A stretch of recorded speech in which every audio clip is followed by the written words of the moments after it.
5 p.m. We'll call the meeting to order. If we can start with the Pledge of Allegiance. I pledge allegiance to the flag of the United States of America and to the republic for which it stands, one nation, under God, indivisible, with liberty and justice for all. Thank you. The purpose of this meeting is for the board to conduct board business. Meeting is open to the public and is being recorded. You can listen to all past board meetings by visiting board docs through our district website. This meeting is being presented via Zoom and not appropriate for audience members to interrupt board business or ask questions during the meeting. Agenda items will be addressed as listed on the agenda. And in case of emergency, please exit to the exit closest to you. Director Jeffries, would you share our vision and mission statement, Sure. if you don't Our mind? vision, our community inspires and prepares each student to thrive. And our mission, in connection with our community, the Scrim School District empowers staff to inspire hope and provide flexible, innovative learning opportunities in a safe, respectful environment so each student thrives. Thank you. Director Halverson, would you care to share our land acknowledgement? Sure. We acknowledge the land that we stand on. The Sequim School District administrative and school buildings sit on the ancestral land of the S'Klallam people. While the S'Klallam traditionally come from one nation, history has led to the formation of three sovereign S'Klallam tribal governments. Lower Elwha S'Klallam tribe located in Port Angeles, Jamestown S'Klallam tribe located in Sequim, Port Gamble S'Klallam tribe located in Kingston, Washington. The district's primary partnership is with the Jamestown S'Klallam tribe.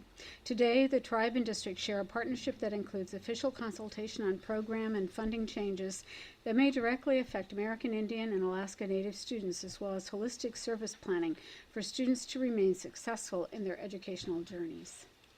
Thank you.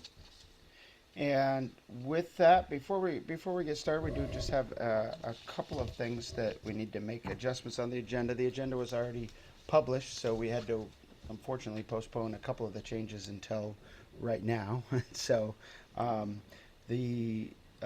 so a couple of changes that we would make is we do need to add, as this is as a regular meeting, we do need to add public comment to the agenda, and so that would be we would be adding that next.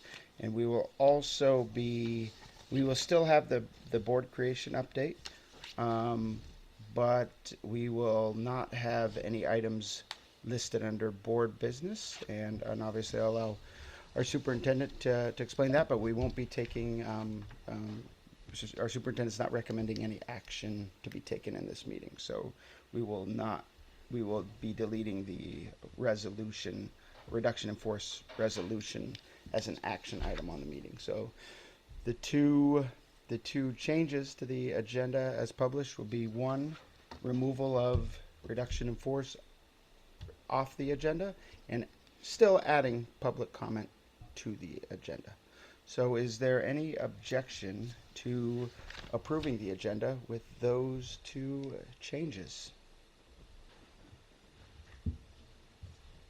Hearing none, we'll consider that approved. And so again, adding the public comment portion of the meeting, and since that wasn't added, I do see we have a few folks here, so certainly can allow folks to have an opportunity to sign up for public comment. If you are attending the meeting via Zoom, you may also indicate your desire to make public comment using the raise hand feature on Zoom down below on the bottom of your screen. And again, just to clarify, the changes we have made to the agenda is there is no longer an action being taken on the agenda, and we have deleted the reduction in force resolution off of board business. So, anybody via Zoom? Okay. And I do not see anybody who has signed up for public comment in person. Okay. So with that, we'll go ahead and close that portion of the meeting, and we will go to 2.01, budget creation update. Okay, great. So we'll get that pulled up here and start presentation.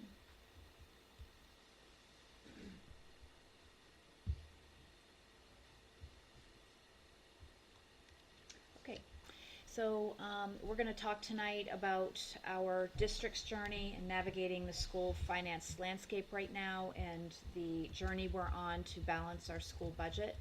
We've certainly had challenges that we are facing, both ones that we could predict and then some things that have been more surprising.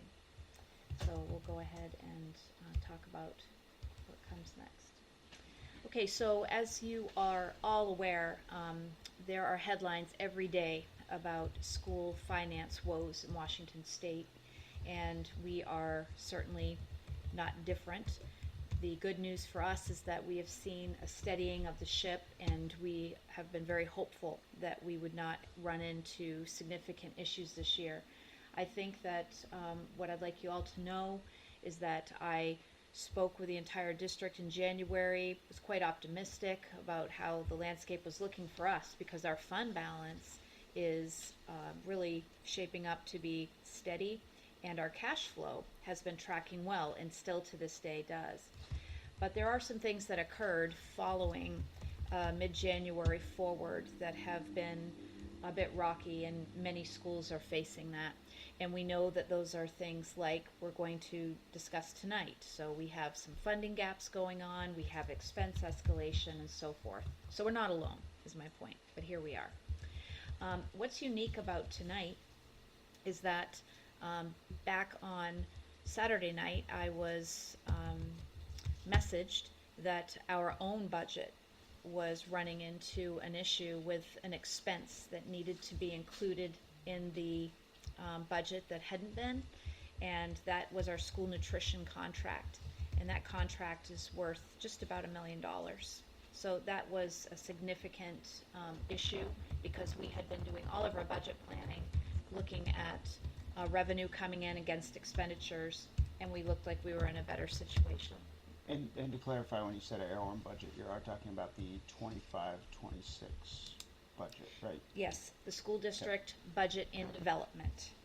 Okay, so what we did was really come to the school board with a proposal that we shift this meeting to a regular meeting that you're all attending, and it's a meeting so that action could be taken if we needed to.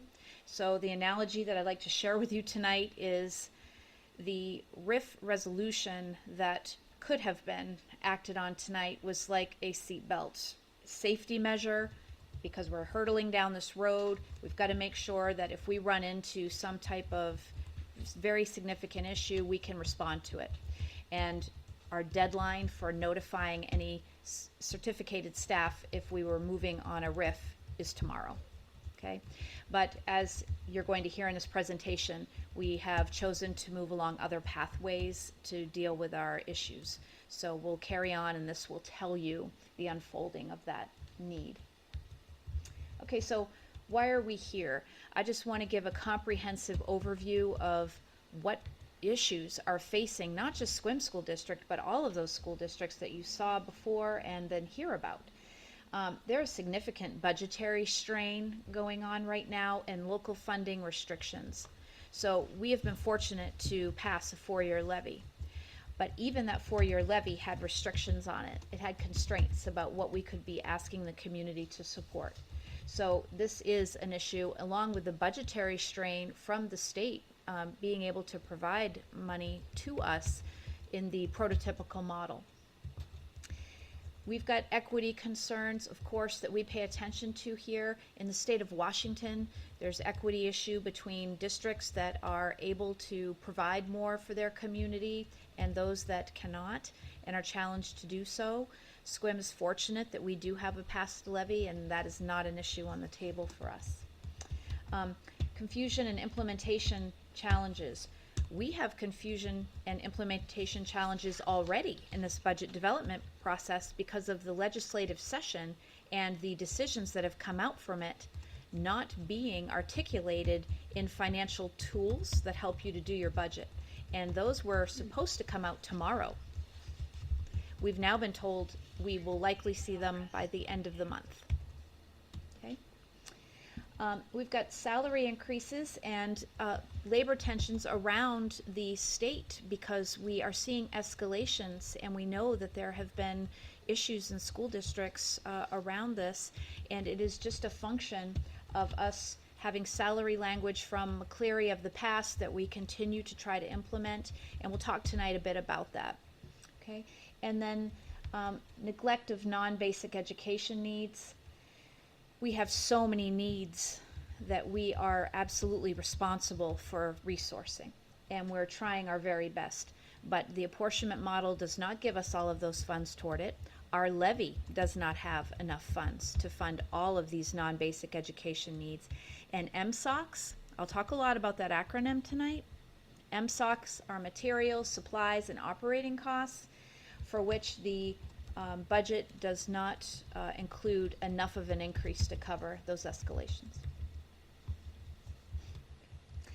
So the financial situation is one of volatility. That's the best word I can use. And our situation here in SQUIM, we have been working to steady the ship, and that's really important. But these are the new volatile ingredients we have.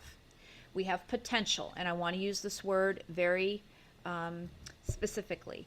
There's potential for a federal funding gap.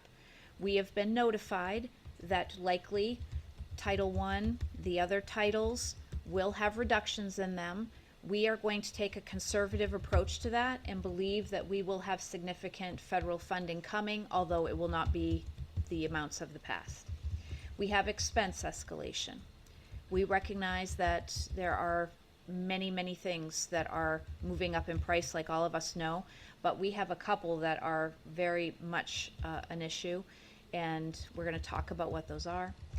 The current iteration of our budget right now is showing a $1.4 million deficit, and we've gone line by line through this, so we're going to be tackling this through pathways that I'll talk about tonight, and also expenditure reduction. We're just going to have to take the bullet and make some pretty significant decisions. This is what we did not see before the weekend, because we were working with a much, much smaller deficit of about $350,000 that I had told the board about, I think last week. Yeah. And then MSOC expenditure increase. The material, supplies, operating costs, just think insurance, has escalated considerably. The amount of money that the state is putting toward mitigating those increases is a drop in the bucket and doesn't even cover the increase that we have to something like insurance.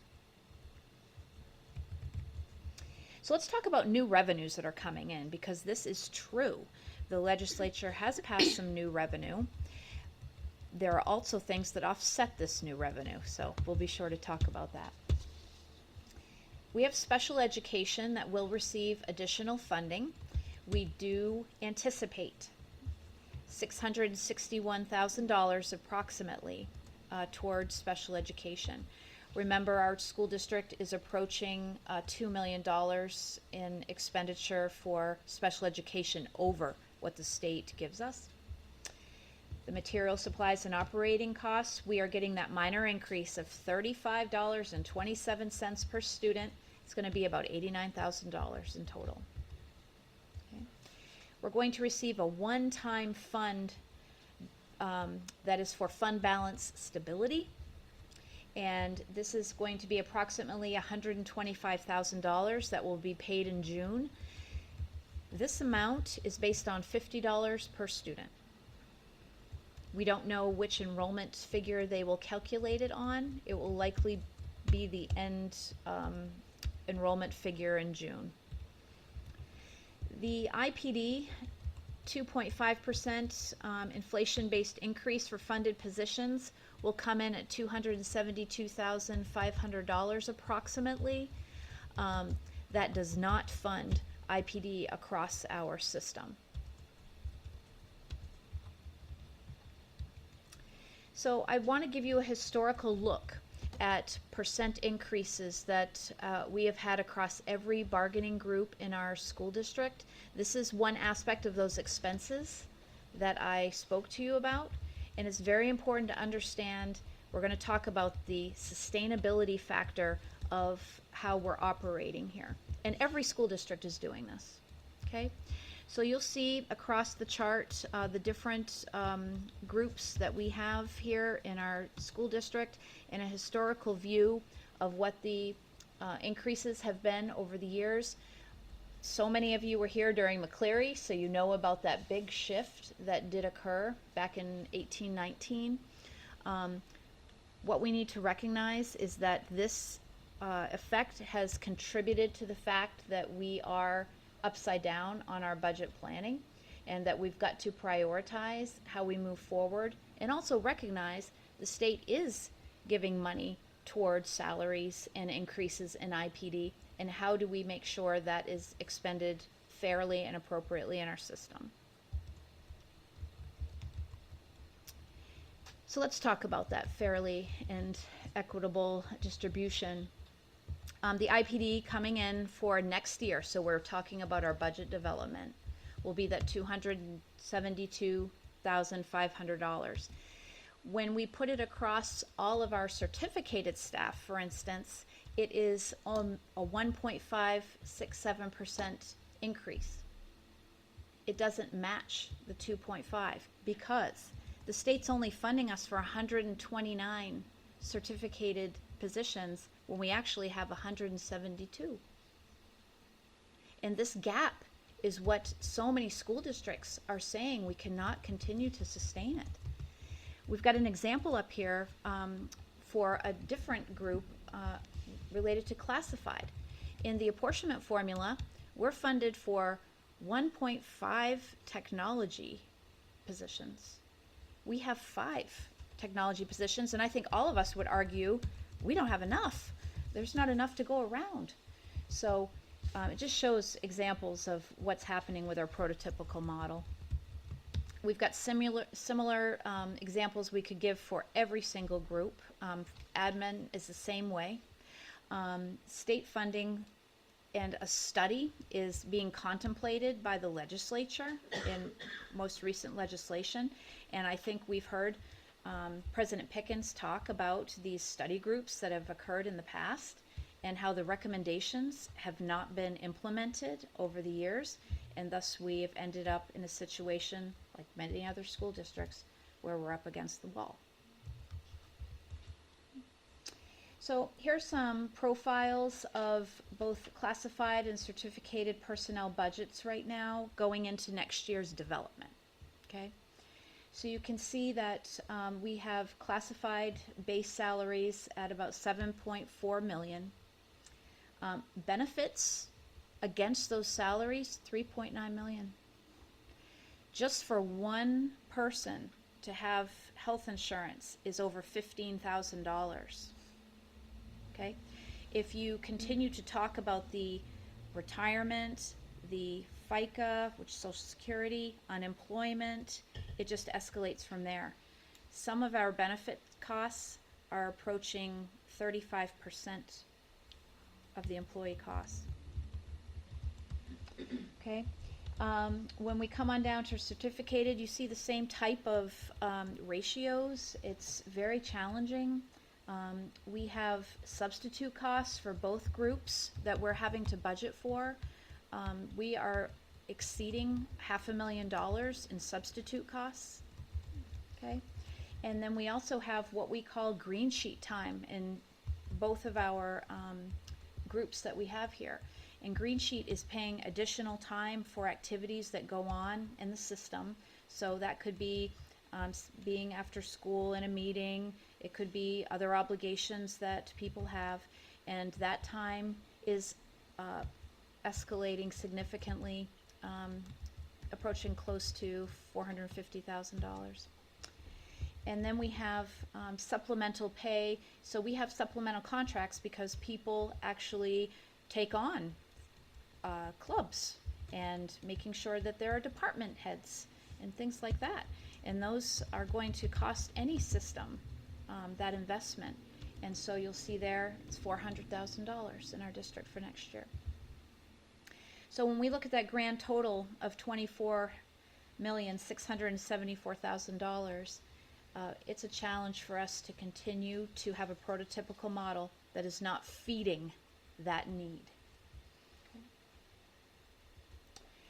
Now let's talk about this complication. It was a long legislative session. Of course, we knew that. We knew that it was going to be concluding at the end of April rather than in March. But this is complicated because we really wanted to have our budget done so that we could be approving it prior to the cumulative transition.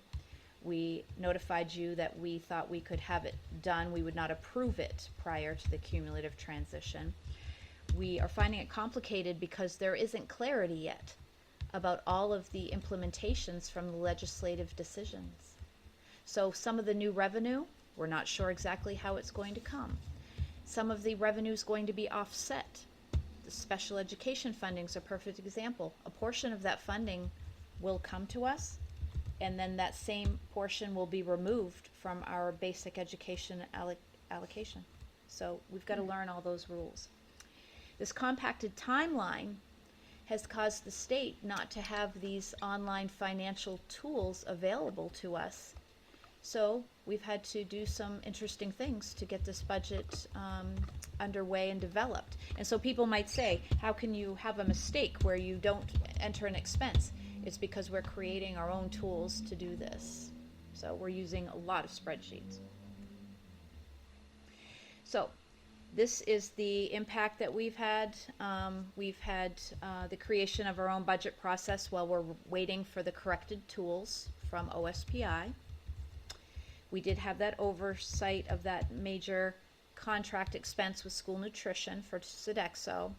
So once we realized that had occurred, we've gone through a line-by-line review of our budget. So every cost center, we have invested hours in this, which is not only important, it was a way for us to make a decision about pathways to correct the problem. Changes are going to be coming. We'll talk a bit about what those are. And we've got budget fluidity because we're still waiting for the legislative decisions to be published in a way that we can understand what we'll be getting. We also know the federal funds, if those do change in July or August, likely we will receive funding. The funding will not be at the levels that we might expect, and they might come in a block grant rather than in a straight allocation like we get now. And just so you know, in our district, it's about 7 to 9% of our budget is federal funding. So we're close to 10%. And to clarify, can I ask a question on that last slide? So when you're talking about the oversight of major contract expense, this is while the process is happening, while we're planning for the next school year, right? And so Yes. it's not as if there was a contract was overlooked and we have already approved the budget, or without that. Correct. Like July or August, we'll have something approved, and then we find that this is while it's being essentially worked on. We're like, oh, we got to make sure to include that, and then there's Yes. obviously a lot of work that The goes on. tension, though, around it is the timeline for that reduction in force consideration is you have to have it done. So I just decided we're going to make sure we have that opportunity in front of us if we need it. Okay. But of course, it's not preferred by anyone. Sure. All right.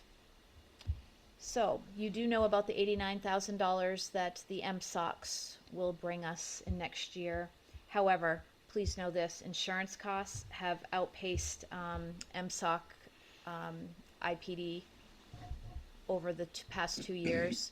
We've had 30% increases over 2 years to insurance. How does that compare to other school districts? Is that unique to us, or is that statewide? It is not unique to us. Matter of fact, our insurance rating is improving, and there are other districts that are facing higher increases than we are. So let's talk about other MSOCs. So we have diesel costs. Since 2018, we've seen a 39% increase in that. Electricity costs, 37% increase. Just fundamentally, these MSOCs are necessary. And I'd also share, because of the reductions we've done the past 2 years, we have absolutely either cut MSOCs or just decided not to put them in the budget at all. So we're feeling the pressure now in especially our transportation and our facilities departments. because we don't have some of the equipment. We've got a vehicle fleet that we have to manage, and we have chosen not to make those investments in the past 2 years. So we are going to have to face doing that. So how have we mitigated funding shortfalls in the past? Well, past several years, ESSER funds have been available. We have spent all of them. We are complete. Levy funding has been a measure that we've been using. We've been compensating for the prototypical model shortfalls using levy dollars. I would say in Sequim School District, the enrichment side of our levy has been less available because of that, and that's going to continue to be the case. And although we have passed the levy, that first levy payment will not kick in until April of 2026. So for this budget development right now, we'll see very little benefit from the new levy. Okay, our fund balance, we did utilize some fund balance last year. And so we really want to be on a path where we are increasing fund balance. And we know that this is going to be critical to our bond rating for 2026, and we have to be attentive to it. Plus, you want to have a strong fund balance, so in times like these, you can lean on it if you need to, or if we have some exorbitant expense that we need to address. Reductions. Our system has gone through a number of reductions over the past 3 years, and we were very hopeful that this year we might see a shift in that. I think it's going to be challenging, but attrition is going to be the key. So when we have vacant positions, we're really going to have to evaluate, is that position needed? And if so, how do we fill it? And mitigate for this $1.4 million shortfall that is presenting at this stage in development. We are not done. We are going to continue to look at all of the revenue. And when those tools come out from OSPI, that's going to help us really understand. Our enrollment, we're using an enrollment average for budget development based on this current year. So we just keep monitoring what our average enrollment is month to month, and we're utilizing that for budget planning. So our budget development going forward is going to continue to focus on the clarity of our funding streams. So that new revenue is going to be critical in making sure that we're capitalizing on everything we can. We do recognize that the levy is not going to be as helpful as it will in the next school year, right? But we do have expense issues, and we're going to have to mitigate for them. The constraints that we have many constraints when budgeting. You have the constraints of the prototypical model. You have the constraints of the levy and what a levy is to be used for. We have constraints of our CBAs. We have constraints of the number of enrollment that we see and that we predict, although we're very steady there, so that's good news. And then we have this lack of sustainability that we've got to address about how things continue to escalate, and we see so many school districts making some pretty rash decisions. That's what we're trying to avoid tonight, are rash decisions without us having all of the information that we need. And so I do think a RIF is a rash decision, but it's also one that is something that school districts have to turn to if they don't see another path. So what do we see as a path?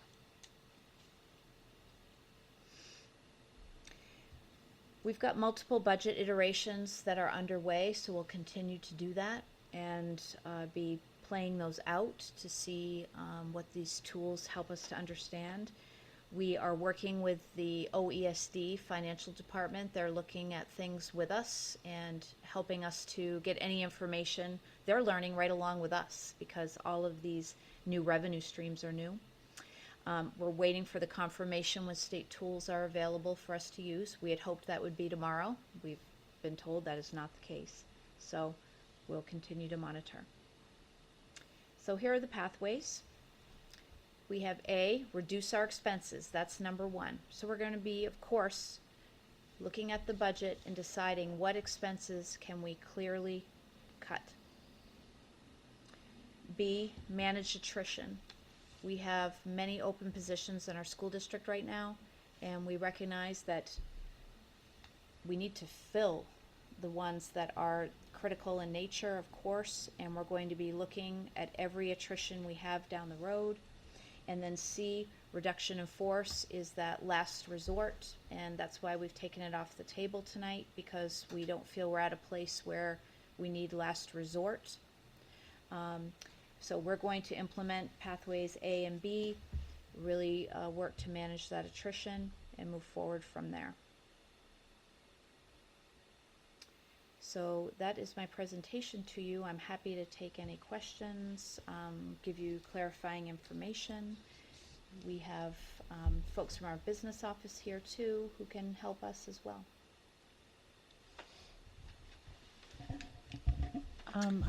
I guess I'll start. I'm curious, when you're talking about managing expenses, what expenses, I mean, I know there's only so many, levers you can pull on that. What are the expenses that you're feeling like we're going to be able to hopefully maybe get some savings on? Well, when we look at managing attrition, that's one way to manage expenses. We're 82% salary in our school district, so we just need to be real about that. But we have MSOC expenses that we have been planning for in our budget, so we are looking at vehicles that need to be replaced. We may not be replacing those. We may be looking for something that is more heavily used to make that decision. We may be looking that we're going to do some super maintenance on a vehicle to make it work for the ensuing year. Safety, of course, has to be number one. We're going to be looking at expenses related to programs. So, for instance, curriculum. We've been talking with principals who have been talking with staffs about preferences and where can we continue to keep our curriculum, not making significant purchases next year. We'll be looking at equipment. We have many pieces of equipment that are either no longer working or we've just done without for a very long time, and we recognize we're going to be needing it. We may be waiting on those. Services that we may have sought in the past that we would no longer have, or we'll try to find a grant revenue stream. So one difference we'll have next year is Ned Flater will be moving into a heavily CTE side position, and grant writing will be part of his work, and we'll be broadening the scope around that. He's had a lot of success with grant writing for us, and so we'll continue to look for those. But we're not going to grant our way. No, to solve that, no, I understand. And would part of the goal here to make those expenses as much as possible not related to direct student learning, right? To keep it as far away from the students as possible, any of those cuts. That's a goal, but I will say when you're managing with attrition, Yeah. okay, you can't always predict where the positions are going to be open, and so we may have to do employee transfers so that we're filling any position that we have as a tier 1 critical, and I think we all have a good feel for what those are. We want to make sure that we are well supported in the classroom and at the schools. I'm sure you're developing a priority listing of reductions that would have to be made. So if we get the tools from the state and they're less friendly than we had predicted, and we've taken RIF off the table, which is good, then that priority list, we may have to go deeper into that reduction priority list, I would guess. I mean, Well, when you're managing with attrition, you would have the option to not fill positions and then move personnel so that the critical positions are filled. And so we do feel that at this time we have significant openings in our school district right now. So we would have enough room to do that and a combination of reducing other expenses. So it wouldn't be a complete solution based on personnel. Right. But I We'd be mean, looking for the, if we have a more than predicted cut from the feds or the state, or the money that the tools tell us we're going to get isn't what we thought, having that reduction priority list, we might have to go deeper. there are some school districts that are literally making a RIF based on what could happen with federal funding, and they are riffing all of the personnel paid for by federal funds. I think that is rash. Yeah. Okay, because I do not see, and we have no evidence from what we're learning that that will be the case, that that money will be cut. So we're taking a more conservative approach than some other districts. Well, I agree. It just means that the delayed maintenance on certain equipment, or we'll patch them up the best we can. We may not be able to patch them up the best we can because it costs us too much money to do that. Absolutely, I but it mean- will take more than perhaps a patch, right? It will Right. be making sure our critical positions are filled. I mean, and like you said, student safety, staff safety is paramount, I think, and then trying to, not affect people and programs to the best of our ability. I know they're going to be affected, but trying to keep them as far away from the students as possible is important. Yes. I know a couple of things that you were looking at doing, just already trying to preemptively address some of the expenses, particularly where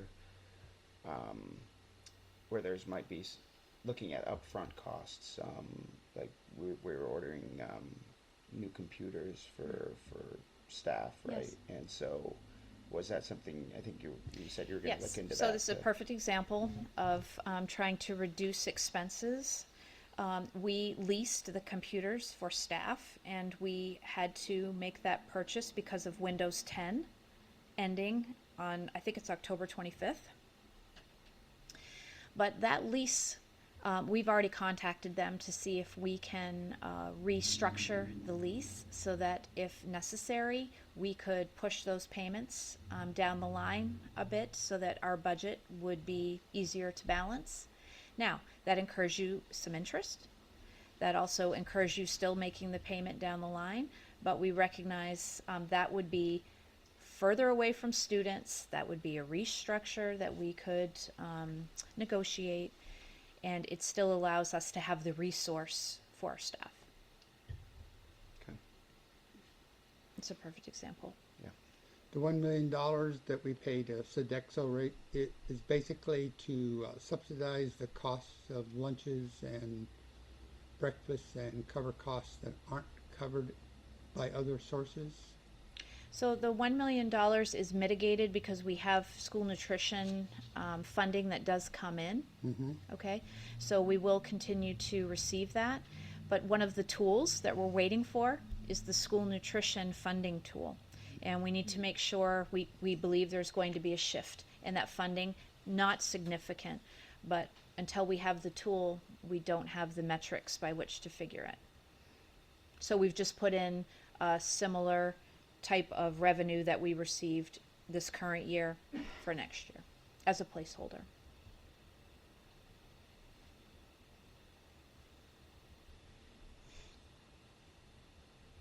I just want to acknowledge that I think certainly knowing that we can find a path to navigate that doesn't involve a RIF is good news, but also I can appreciate that just this being an agenda item that was on the horizon for a lot of folks could certainly cause some anxiety out there. And It was actually described to me as a jolt to our system because, and rightly so, it was a jolt to me to hear this. We really have been on a path of getting steady, and so this was, but I do think it was prudent to have ourselves in a position to be able to respond this way if needed. I just want to like speak to, and I know you and I have had conversations, but speak to, I don't think there's anybody on the team, or no, well, board can speak for themselves on this too, but I think folks appreciate, like, we understand that had there been a situation where this couldn't have even been out there at all, that would have been ideal. So I think that all of us acknowledge that, there's some, had there been a different path, sure, working with the best information that you have in that moment, but also acknowledging that, yeah, it's gonna cause some emotions, and folks are gonna feel that way, and we'd definitely love to avoid those, if there was a way to avoid those, certainly, but it's- 100%. yeah. Yes. Yeah. I do think that we're at a place where we're all going to have to gather together in the district, which I think people absolutely will, to see how we can help each other through this. It's going to be a challenging budget season, but we're going to do our due diligence, and we're going to keep advocating also. We're not just taking this from the state. We've all been very active in advocating for additional funding and really pushing the necessity, especially around special ed, but we also see this around the prototypical model. It's not a sustainable model. And another study of salary by the state, I feel like it's been studied adequately. It's about the recommendations being addressed that have come from the past. Well, it is really frustrating. I think what it comes down to is just courage. And with the prototypical model, that all of these Band-Aids and these constant sort of lurching from crisis to crisis, and we're not the only district, almost every district in the state, that is not sustainable. And I don't know, I just find it outrageous every time we go through a legislative session and these Band-Aids are placed, but they don't really address the really core issue here. So No. And in our school district right now, class size is at max. We have several situations where we have overage. And so I just look at the state model and think it is not built for the expectations we all have of how we provide education. And I think SQUIM is actually an interesting case study because we are so aligned to the model. We've done a really good job of right sizing, and people are doing extra to make sure we're able to move along. But when you have 1.5 tech personnel and you have 5 in the district, and it's still not enough, it's not enough. My concern is that, I agree with everything you said, and I worry that the state has bought a large supply. They have a warehouse full of Band-Aids, and I think our budget, we have to come up with a 4 or 5 year budget looking down the road. I would say we need to look conservatively at that budget because yes, it's not sustainable, but it may be a reality. yeah. So I think we have to prepare for a similar financial environment over the next, well, let's see, the short session coming up and then another long and short session. I don't know what the state's going to do to fund things, whether I'm just predicting that we ought to budget for bad news and then hope when the good news comes we can add everything back in that we need to. We have received word, and when I say received word, it's just information you receive, that the legislature does feel with this latest addition to school budgets that special education should be off the table for discussion around future funding. And that's why we started to see the offset. Will be offset by $230,000, we believe. We'll know when we have the tool, but that's hard to take. 230,000 in just general apportionment then? Mm-hmm. So here you go, but Yes. not really. That's just, that's ridiculous. I still, once we have clarity on that, and I usually stay pretty up to date on all the bills, but I'm still don't know if I have my head all the way wrapped around that. So if you do get more information on that, I'd definitely appreciate future board meeting if you don't mind bringing that back to us. It'd be interesting to see how that clawback benefits us. Or well, we know doesn't it benefit doesn't us. benefit us, but what the logic is. Yes. Yeah.